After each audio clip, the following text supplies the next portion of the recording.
Students, बच्चों आज हम बात करते हैं यूनिट फर्स्ट का हमारा सेकंड लेसन अंतरराष्ट्रीय संबंधों का विकास। जैसा कि मैंने आपको पहले ही बताया कि मनुष्य एक सामाजिक प्राणी है। बच्चों ये सब हम अपनी भूमिका में लिखेंगे। जैसा कि आप सभी को बताया कि मनुष्य एक सामाजिक प्राणी है, वह समाज में रहता आया है, वो अपनी ज़रूरतों के लिए जो है दूसरों पर निर्भर करता है। उसी तरीके से जो राष्ट्र है, राष्ट्र कह लीजिए या अपराज्य कह लीजिए, दोनों का सेम मीनिंग निकलता है। राज्य या राष्ट्र या देश, ये देश भी अपनी ज़रूरतों को पूरा जो है अकेले नहीं कर सकते, इन्हें भी जो है दूसरों पर निर्भर रहना पड़ता है। जब दूसरों पर निर्भर रहना पड़ता है तो ये दूसरों से संबंध बनाते हैं। इन्हीं संबंधों को ही अंतर्राष्ट्रीय संबंधों का नाम दिया जाता है। तो बच्चों, जितना भी 20वीं शताब्दी के आरंभ से, ध्यान दें, 20वीं शताब्दी के आरंभ से अब हम 21वीं शताब्दी में पहुंच चुके हैं। तो 20वीं शताब्दी और 21वीं शताब्दी तक पहुंचते पहुंचते अंतर्राष्ट्रीय संबंधों का विकास कैसे हुआ, इसको हम 9 भागों में, 9 चरणों में, 9 भागों या 9 चरणों में बांटकर हम इसका अध्ययन करेंगे। तो सबसे पहले अगर मैं बात करूं तो प्रथम चरण की बात करते हैं। प्रथम चरण जो है वो आरंभ होता है 20वीं शताब्दी से। तो हम यूँ कहेंगे अंतर्राष्ट्रीय संबंधों का विकास जो है वो उसका आरंभ अमेरिका में हुआ।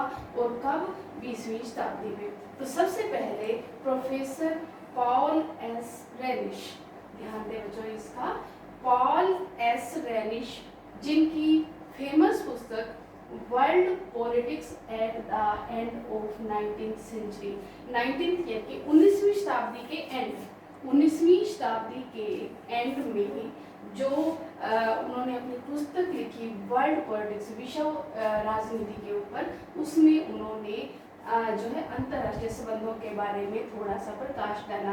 यानी कहने का अभिप्राय ये है कि यहाँ से अंतर्राष्ट्रीय संबंधों के विकास की बात शुरू होती है। लेकिन ये विकास कोई क्रमबद्ध या सिलसिलेवार या यूँ कहें हम एक एक्यूरेट अध्ययन ऐसा नहीं था। ये एक भाषण था, ये एक सम्मेलन में जो दिया गया था पॉल रेनिश के द्वारा। इन्होंने बताया कि एक देश जो है दूसरे देशों से अपना संबंध बनाता है, ये संबंध ही अंतर्राष्ट्रीय संबंधों का इनको हम नाम देते हैं।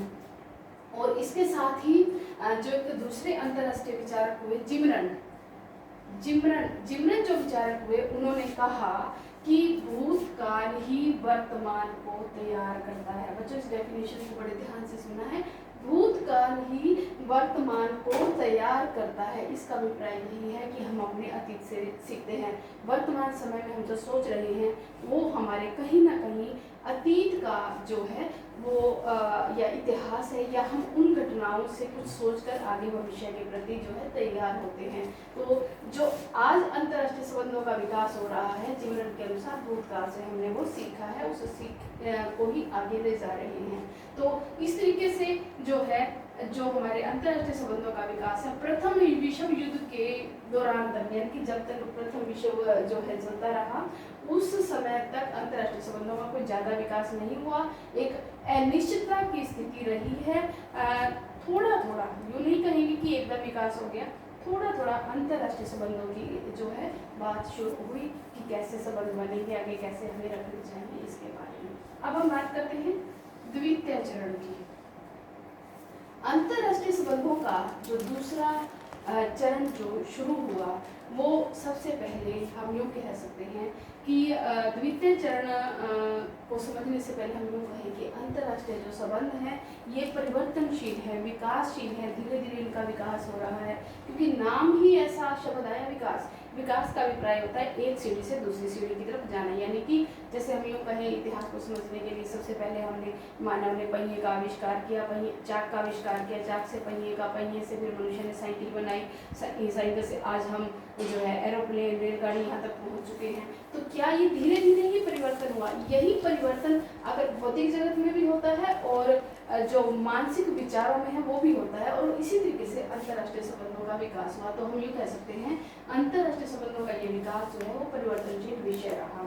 उसके बाद हम अगर बात करें तो इसकी शुरुआत, जो क्रमबद्ध शुरुआत हुई, सबसे पहले 1919 में वेल्स विश्वविद्यालय ने जो है इसकी शुरुआत की, या हम इसको यूँ कहें एक अलग विषय के रूप में। इसको पहले तो ये राजनीति का विषय था अब इसको अलग करके एक अलग से इंटरनेशनल रिलेशन के नाम से जो है इसको अलग विभाग या डिपार्टमेंट बनाया गया, जिसके पहले अध्यापक कह लीजिए आप, पहले प्रोफेसर जो थे वो थे जिमरन और वेबस्टर। बच्चों इन दोनों का नाम आपको ध्यान रखना है कि जब ऑटोनोमस सब्जेक्ट या एक स्वतंत्र विषय के रूप में अंतर्राष्ट्रीय संबंधों का विकास शुरू हुआ दूसरे चरण में, तो सबसे पहले जिमरन और वेबस्टर जो है दोनों इसके अध्यापक नियुक्त हुए। उसके बाद हम यूँ कहेंगे इसी चरण में 1919 के बाद इसको एक अलग पहचान मिली। अलग पहचान का मतलब ये है कि अंतर्राष्ट्रीय संबंधों को महत्व दिया जाने लगा, एक अलग सब्जेक्ट जो है इसको निर्धारित किया गया। उसके बाद बच्चों आपको पता है कि 1919 में जो प्रथम विश्व युद्ध के बाद जो है विश्व के अंदर जो है 1920 में लीग ऑफ नेशन की स्थापना हुई, जिसको हम राष्ट्र संघ कहते हैं। बच्चों हमारे जो 6th सेमेस्टर में है अलग से इसका एक टॉपिक लगा है लीग ऑफ नेशन का, तो उसको हम बाद में देखेंगे। तो कहने का अभिप्राय यह है कि अंतर्राष्ट्रीय संबंधों के विकास में 1920 के बाद जो लीग ऑफ नेशन बनी उसका अध्ययन भी अंतर्राष्ट्रीय संबंधों के विकास में महत्वपूर्ण भूमिका सिद्ध हुई। इसके साथ साथ ये जो सबसे महत्वपूर्ण बात है वो ये है कि अब विश्व को ऐसा महसूस होने लगा या अंतर्राष्ट्रीय विश्व या देशों को ऐसा महसूस होने लगा कि अब ये संस्था बन गई है, लीग ऑफ नेशन बन गई है, तो हमें जो है अब जितनी भी अंतर्राष्ट्रीय समस्याएं हैं वो शांतिपूर्ण तरीके से या वैधानिक तरीके से सुलझाई जाएंगी। कहने का अभिप्राय यही है, वैधानिक मतलब कानून बन जाएंगे, लोगों या देशों का आपसी झगड़े को आराम से न्यायिक प्रक्रिया के द्वारा या शांतिपूर्ण बैठकर समस्याओं का समाधान जो है वो हो जाएगा। कुल मिला के हम यूँ कहें इस तो वैधानिक और शांतिपूर्ण समाधान की आशा जो है वो दिखने लगी विश्व को। हम कुल मिला के जो द्वितीय चरण है, द्वितीय चरण को अगर मैं एक लाइन में एक्सप्लेन करना चाहूँ तो हम इसको यूँ कह सकते हैं कि अंतर्राष्ट्रीय संबंधों के विकास में जो दूसरा चरण है वो आदर्शवाद को, आदर्श मतलब हमें क्या होना चाहिए, आदर्शवाद चाहिए पर जो है बल देता है। यानी कि अब विश्व की सारी समस्याओं का जो समाधान है वो न्यायिक प्रक्रिया के द्वारा या यूँ कहें कि हम शांतिपूर्ण तरीके से हो जाएगा, ऐसा जो है सोचा गया या आदर्शवादी विचारधारा का जन्म हुआ द्वितीय चरण में। अब हम बात करते हैं तीसरा चरण। जो अंतर्राष्ट्रीय संबंधों के विकास का तीसरा चरण है वो 1929 में शुरू होता है। 1929 में विश्व में आर्थिक मंदी आ गई। ये चीज़ आपने इतिहास में भी पढ़ी होगी या पहले के आपने अध्ययन में भी आपने देखा होगा कि विश्व में आर्थिक मंदी का अभिप्राय यही है कि रोजगार के अवसर कम हो गए, इनकम के सोर्सेज कम हो गए। तो ये जो आर्थिक मंदी का दौर आया 1929 में, इससे अंतर्राष्ट्रीय संबंधों पर एक नया प्रभाव पड़ा। इसके साथ साथ ही हम ये कहेंगे दो शब्द हैं ये फासीवाद और नाजीवाद, जो आपने हिस्ट्री में पढ़े मुसोलिनी और हिटलर के बारे में, हिटलर और मुसोलिनी के बारे में आपने फासीवाद और नाजीवाद अगर नहीं पढ़ा तो मैं इसको एक्सप्लेन कर देती हूँ। फासीवाद का अभिप्राय यही है जो राष्ट्र को महत्वपूर्ण स्थान देता है, यानी कि हम यूँ कहता है कि राज्य ही महत्वपूर्ण है, उसके सामने व्यक्ति का अस्तित्व जो है वो ना के बराबर है। व्यक्ति को जो है अपने राज्य के लिए अपना जीवन बलिदान कर देना चाहिए। जबकि दूसरी तरफ नाजीवाद क्या है, नाजीवाद भी इसी से जुड़ा हुआ है।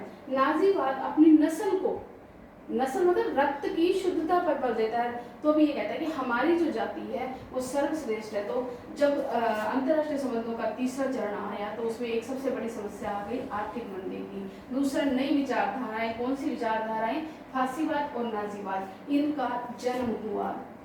इसके साथ साथ ही जब ये विचारधाराएं महत्वपूर्ण हो गई तो आदर्शवाद जो था, आदर्शवाद की होना चाहिए, विश्व की समस्याओं का शांतिपूर्ण समाधान होना चाहिए, उनका खंडन किया गया। और इसके साथ साथ मोस्ट इम्पोर्टेंट जो बात है वो है यथार्थवाद का जन्म। बच्चों ये छोटे को ऑब्जेक्टिव टाइप में भी पूछा जाता है कि यथार्थवाद का जन्म किस चरण में हुआ, तो ये तीसरे चरण में हुआ। यथार्थवाद, इसका पहले मीनिंग समझा देती हूँ। अंतर्राष्ट्रीय राजनीति में यथार्थवाद की अवधारणा हंस जे मार्गेंथो, जो कि मैंने अपनी पिछली वीडियो में बताया था, यथार्थवाद के जो जनक हैं हंस जे मार्गेंथो हैं। इनकी पूरी थ्योरी भी हमारे सिलेबस में लगी है जो हम बाद में पढ़ेंगे। तो यथार्थवाद का जन्म जो वास्तविकता पर बल देता है, वास्तविकता मीन्स अब क्या है और अब क्या हमें चाहिए, किस चीज़ के लिए हम अपना सर्वाइवल कर रहे हैं, तो इसको हम यथार्थवाद कहते हैं। तो यथार्थवाद का जो जन्म है वो तीसरे चरण में हुआ। इन तीनों चरणों से जो है अंतर्राष्ट्रीय संबंधों का दौर जो है आया या विकसित हुआ। उसके बाद हम बात करते हैं कि जो फ्रैंक रसल थे, ये विचारक हैं, उन्होंने इसी चरण में, तीसरे चरण में ही अंतर्राष्ट्रीय संबंधों को जो है ऑटोनॉमस डिसिप्लिन का मतलब होता है स्वायत्त विषय, यानी कि इसका संबंध दूसरों से ना होकर ये अपने आप में एक स्वतंत्र विषय है, ऐसा बनाने का प्रयास किया फ्रैंक रसल ने। अब हम बात करते हैं अंतर्राष्ट्रीय संबंधों के विकास का चौथा चरण, फोर्थ स्टेज पर आए। फोर्थ स्टेज क्या?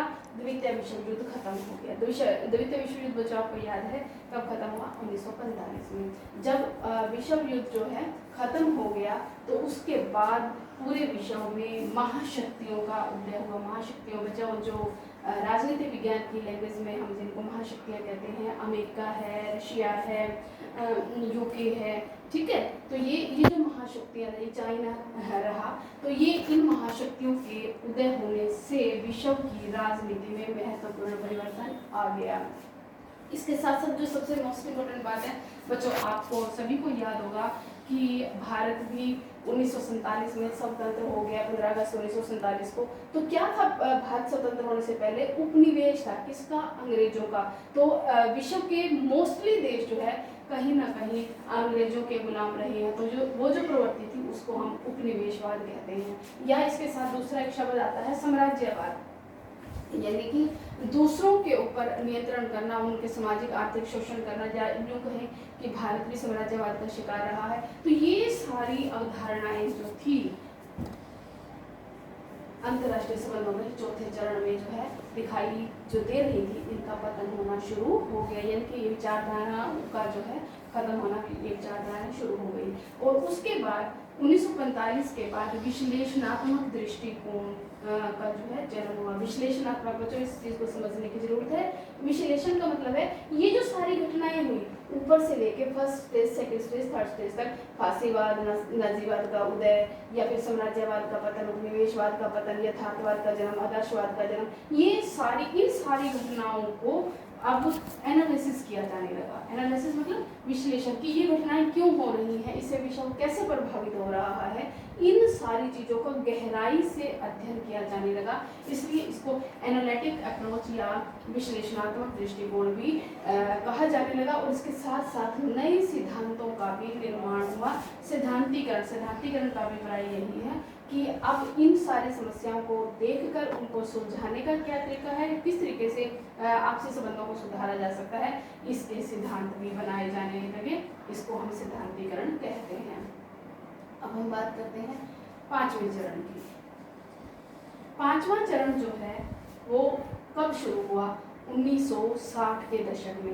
1960 का दशक मतलब 10 सालों में, 1960 और 70 के बीच का जो काल है, इसमें यथार्थवाद को बन रहा। बच्चों मैंने पहले भी आपको बताया कि हंस जे मार्गेंथो, उन्होंने बताया कि जो चीज़ एक्चुअली है, एक्चुअली का मतलब यहाँ बच्चों हंस जे मार्गेंथो शक्ति को महत्व देते हैं। शक्ति का मतलब क्या है कि जिस व्यक्ति के पास जो है पावर है वो दूसरों के ऊपर कंट्रोल कर सकता है। बच्चों इसमें एक बात ये है, आप अपने घर में ही लगा लीजिए, अपने आस पड़ोस में लगा लीजिए कि कोई फैमिली या कोई एक मेंबर फिजिकली या मेंटली या किसी तरीके से स्ट्रॉन्ग होता है तो सारे उसकी बात को मानते हैं। तो यही चीज़ या हम राष्ट्रों की बात करें तो अमेरिका जो है, अमेरिका में पैसा ज़्यादा है तो वो हम लोग या विश्व के सभी लोग जो है अमेरिका का दबदबा या प्रभाव मानते हैं। तो ऐसे ही प्रभाव को यथार्थवाद का नाम दिया हंस जे मार्गेंथो ने।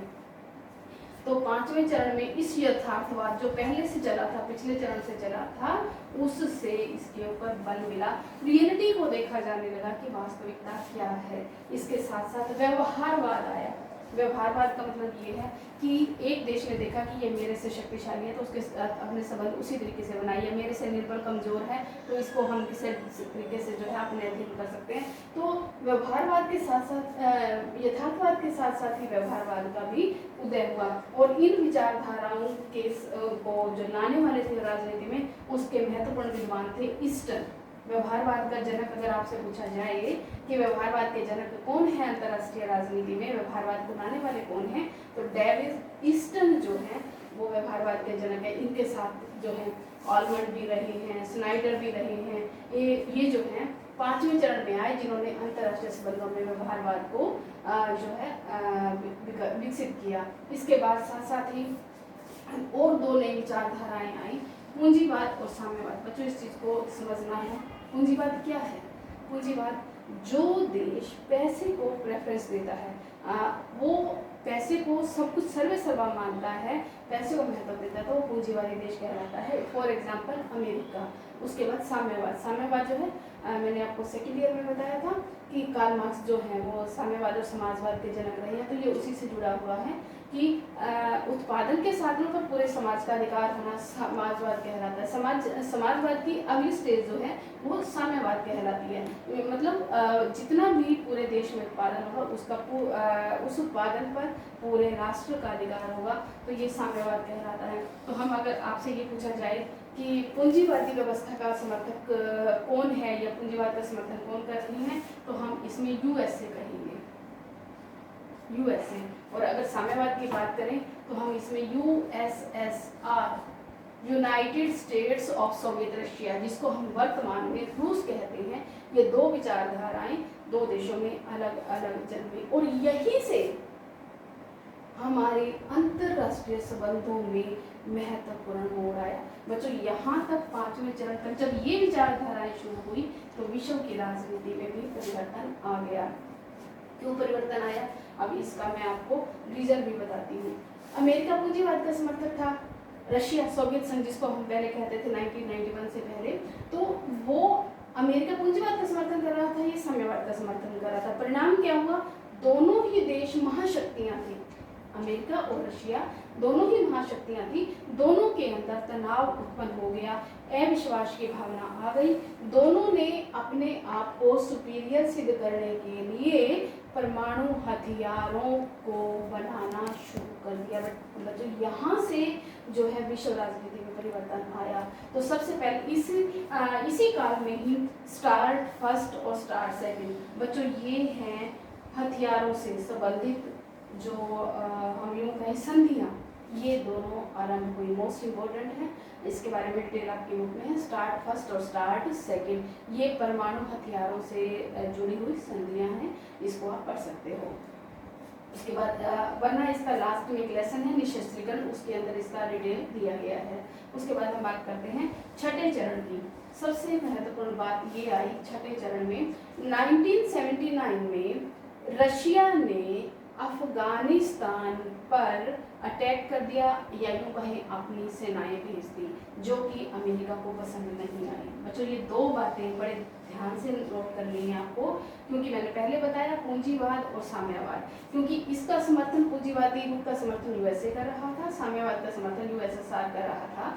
तो 1979 में सोवियत संघ ने अफगानिस्तान में अपनी सेनाएं भेज दी, जो अमेरिका को पसंद नहीं आई, क्योंकि ये दो विचारधाराएं थी। इससे परिणाम क्या हुआ, अमेरिका ने कहा कि रशिया जो है या सोवियत संघ जो है अफगानिस्तान से अपनी सेनाएं हटा ले, लेकिन सोवियत संघ ने बात नहीं मानी। परिणाम स्वरूप अमेरिका और रशिया के अंदर या सोवियत संघ कह सकते हैं हम, उनके अंदर युद्ध शुरू हो गया। युद्ध भी कौन सा, युद्ध दो तरीके से होता है, एक होता है शीत युद्ध, एक होता है गर्म युद्ध। शीत युद्ध का अभिप्राय जिसमें गोली हथियार यानी हिंसा नहीं होती, सिर्फ बातों से, जबान से या समाचार पत्रों के माध्यम से एक दूसरे पर कटाक्ष किए जाते हैं, ये अप्रत्यक्ष युद्ध होता है, दूसरों को जो है उसके खिलाफ बयान देकर भड़काना। लेकिन जो गर्म युद्ध होता है उसमें हथियारों का इस्तेमाल किया जाता है। तो इस घटना से 79 के बाद अमेरिका और रशिया के अंदर जो है वो तनाव आ गया, क्योंकि दोनों ही महाशक्तियां थी। तो दोनों ही महाशक्तियों के कारण विश्व में अगर इन दोनों शक्तियों में तनाव आया तो अंतर्राष्ट्रीय संबंधों में बहुत ज़्यादा जो है तनाव उत्पन्न हो गया। इसके साथ साथ ही इन दोनों शक्तियों में अगर तनाव उत्पन्न हुआ तो जो नए स्वतंत्र राष्ट्र थे, बच्चों एक ये नई कॉन्सेप्ट है, जो नए स्वतंत्र राष्ट्र थे जिसमें भारत भी शामिल था, तो इन्होंने क्या किया, इन्होंने कहा कि हम दोनों गुटों में ना तो पूंजीवाद में शामिल होंगे ना ही हम साम्यवाद में शामिल होंगे, यानी कि ना तो हम अमेरिका की सपोर्ट करेंगे और ना ही सोवियत संघ की करेंगे, हम अपना अलग ही रहेंगे। तो इन्होंने non alignment movement, non NAM, ध्यान से समझने की बात है, ये एक आंदोलन था, नॉन अलाइनमेंट मूवमेंट, ठीक है। किसी निरपेक्ष कह देते हैं जिसको हिंदी में, कि हम गुटों से दूर रहेंगे, हम इनका समर्थन नहीं करेंगे, हम अलग रहेंगे। तो ऐसे ही आंदोलनों का आरंभ हुआ छठे चरण में। इसके साथ साथ एक सबसे महत्वपूर्ण बात आई कि रीगन जो थे उन्होंने क्या किया, अमेरिका के राष्ट्रपति थे, उन्होंने ये कहा कि विश्व में अपना डर बैठाने के लिए कि मैं महाशक्ति हूँ, मैं कुछ भी कर सकता हूँ, उन्होंने एक कार्यक्रम जिसको कि स्टार वार, ये परमाणु हथियारों से संबंधित था। तो रीगन ने स्टार वार की घोषणा कर दी, यानी कि नाभिकीय हथियारों को इकट्ठा करना शुरू कर दिया विश्व को डराने के लिए। इससे एक नई कॉन्सेप्ट सामने आई, फियर एंड टेरर, यानी कि डर और भय। इनसे क्या हुआ, पूरे विश्व में एक डर का वातावरण जो है पैदा हो गया और अमेरिका अपने आप को सुपर पावर जो है सिद्ध करना चाहता था छठे चरण के अंदर। लेकिन इसके साथ साथ ही क्या हुआ, अर्थव्यवस्था भी जो है खत्म होने लगी। तो इसके लिए जो नव विकासशील देश थे, जिसमें भारत भी शामिल था, जो अभी जिन्होंने स्वतंत्रता प्राप्त की थी और अपना विकास नहीं कर पाए थे, उन्होंने कहा कि नहीं, हमें इन दोनों गुटों से एक अलग अर्थव्यवस्था चाहिए। न्यू इंटरनेशनल इकोनॉमिक ऑर्गेनाइजेशन या ऑर्डर कह सकते हो, नई आर्थिक अर्थव्यवस्था की जो है उन्होंने डिमांड की नए राष्ट्रों ने। तो वो भी अंतर्राष्ट्रीय संबंधों के विकास में जो है महत्वपूर्ण मोड़ लेके आई। अब विश्व के देश जो है वो अपने विकास के लिए नियमों की तरफ जुड़ने लगे और नेम की तरफ जुड़ने लगे। परिणाम क्या हुआ, दोनों जो महाशक्तियाँ थी इनके अंदर जो है थोड़ा सा तनाव कम हुआ। इसके साथ साथ अमेरिका की होड़ में, अमेरिका ने हथियारों की दौड़ रखी, यूएसएसआर भी उस दौड़ में शामिल हो गया। परिणाम स्वरूप क्या हुआ, सोवियत संघ की अर्थव्यवस्था जो है वो चरमराने लगी। तो इससे अंतर्राष्ट्रीय संबंधों का जो विकास होना था वो एक तरफ झुक गया अमेरिका की तरफ। उसके बाद हम बात करते हैं इसके सातवें चरण की। सातवें चरण में सबसे बड़ी बात यह आई कि यूएसएसआर का विघटन हो गया 1991 में। तो आपको याद होगा मैंने बताया था कि 1991 में अमेरिका तो पूंजीवादी देश था ही, सोवियत संघ ने जो नीतियां अपनाई उससे परिणाम स्वरूप उसकी अर्थव्यवस्था बिल्कुल खत्म हो गई। लोग अब डिमांड करने लगे कि अब हमें इन हथियारों की दौड़ में शामिल नहीं होना। तो परिणाम स्वरूप क्या हुआ कि जो यूएसएसआर के राष्ट्रपति थे गोर्बाचोव, उन्होंने क्या किया कि दो नीतियां, ग्लासनोस्त और पेरेस्ट्राइका, ये दो नीतियां बहुत मोस्ट इम्पोर्टेंट हैं सोवियत संघ की राजनीति में। ग्लासनोस्त और पेरेस्ट्राइका जिसका मतलब ये है कि खुली आज़ादी दे दो, खुला छोड़ दो, हर व्यक्ति को अपना काम करने दो और पूंजीवादी व्यवस्था की तरफ बढ़ावा, ताकि अपनी अर्थव्यवस्था को सुधारा जा सके। ये दोनों नीतियां जो हैं ये यूएसएसआर ने लागू कर दी और यूएसएसआर को अब उसका नाम जो है चेंज हो गया, सोवियत संघ की बजाय जो है वो रशिया हो गया। यहाँ सप्तम चरण में आने के बाद जो है अंतर्राष्ट्रीय संबंधों में एक महत्वपूर्ण मोड़ आया। उसके बाद हम बात करते हैं आठवें चरण की। आठवां चरण जो है 1991 के बाद शुरू हुआ, जिसमें ये चीज़ भी देखी गई कि जो जाति अमेरिका के अंदर, अब वहाँ तो अर्थव्यवस्था बिगड़ गई और अमेरिका के अंदर एक महत्वपूर्ण परिवर्तन आया, वो आया जातिवाद या नस्लवाद के विरुद्ध एक आंदोलन। क्योंकि अमेरिका में रंगभेद की नीति महत्वपूर्ण स्थान रखती थी, या वहाँ के लोगों में ये नीति थी, लोग जो काले लोग थे वो विरोध कर रहे थे। तो इस तरीके से ये जो नस्लवाद है, जातिवाद है, इन सभी का समाप्ति होना या इन सब का विरोध होना, ये आठवें चरण, इसमें भी अंतर्राष्ट्रीय संबंधों को महत्वपूर्ण भूमिका निभाई विकसित होने में। उसके बाद हम बात करते हैं लास्ट चरण की, नौवां चरण जो आया। नौवां चरण जो है जिसको हम अगर स्टार्ट करें तो आपको याद होगा कि 11 सितंबर 2001 को अमेरिका के वर्ल्ड ट्रेड सेंटर पर जो है टेररिस्ट अटैक हो गया, जो विश्व इतिहास में एक महत्वपूर्ण घटना थी। तो वहाँ से हम यूँ मान के चलते हैं कि विश्व की राजनीति में बहुत ही महत्वपूर्ण परिवर्तन आया। अब अमेरिका जो है वो भी महसूस करने लगा कि आतंकवाद का कोई घर नहीं होता, आतंकवाद से चाहे विश्व का कितना भी बड़ा देश हो वो प्रभावित होता है। तो अमेरिका भी बहुत ज़्यादा प्रभावित हुआ। अब सबका ध्यान उन युद्धों से हटके जो वर्तमान की समस्याएं थी, आतंकवाद, जातिवाद, साम्राज्यवाद, जो पुराने समय से चली आ रही थी, इनको खत्म करके और नाभिकीय हथियारों की दौड़, इसमें एक महत्वपूर्ण भूमिका रही सीटीबीटी की, कॉम्प्रिहेंसिव टेस्ट बैंड ट्रीटिंग।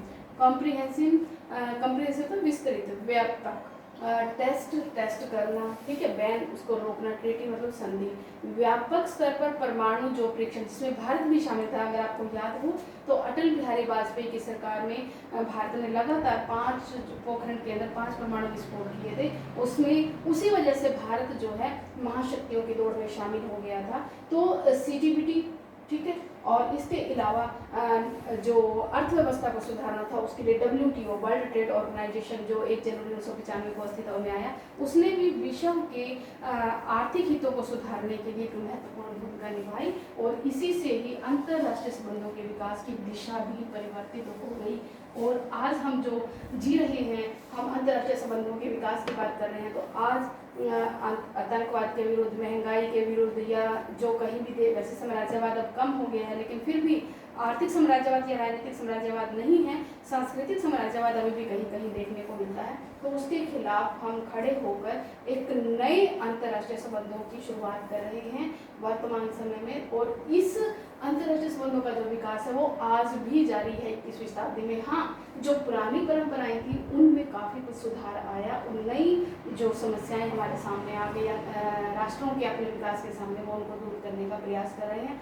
हम निष्कर्ष के रूप में ये कह सकते हैं कि अंतर्राष्ट्रीय संबंधों का विकास अब लगातार जारी है, और इन फ्यूचर ये आगे चलता ही रहेगा, और देशों के आपसी संबंध बहुत अच्छे बनेंगे, विश्व में शांति व्यवस्था स्थापित होगी। बच्चों, ये आपका सेकंड लेसन है, और एक यूनिट के अंदर 2 पार्ट बने हुए हैं, तो ये एक पार्ट आज कंप्लीट हो गया, एक वीडियो पहले और एक ये 2। तो बच्चों को सभी को ये 2 लेसन जो है वो तैयार करने हैं। Thank you.